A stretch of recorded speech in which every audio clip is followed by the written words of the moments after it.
कोकण विभागीय आयुक्त रुबल अग्रवाल यांची केंद्रीय लोकशाही पत्रकार संघाकडून सदिच्छा भेट, फुलांचे झाड देऊन अनोखे स्वागत.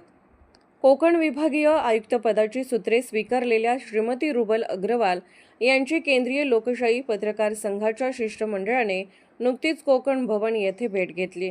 या भेटीत केवळ सदिच्छा प्रदान न करता पत्रकारांच्या प्रलंबित प्रश्नांवरही सविस्तर चर्चा करण्यात आली.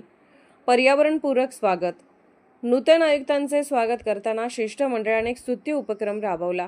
केवळ पुष्पगुच्छ न देता पर्यावरणाचा संदेश देत त्यांना फुलांचे झाड असलेली कुंडी आणि शाल देऊन सन्मानित करण्यात आले.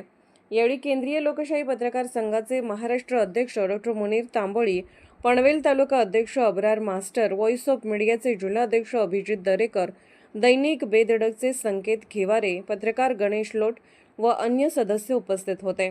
प्रलंबित प्रश्नांवर स्वतंत्र बैठक. या चर्चेदरम्यान पत्रकारांच्या अडचणी आणि अनेक दिवसांपासून प्रलंबित असलेल्या विविध प्रश्नांकडे आयुक्तांचे लक्ष वेधण्यात आले.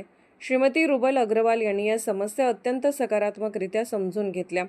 प्रशासकीय कामात पारदर्शकता आणणे आणि पत्रकारांशी सुसंवाद राखणे ही आपली प्राथमिकता असल्याचे सांगून या प्रश्नांच्या निराकरणासाठी लवकरच एक स्वतंत्र बैठक आयोजित करण्याचे आश्वासन त्यांनी यावेळी दिले.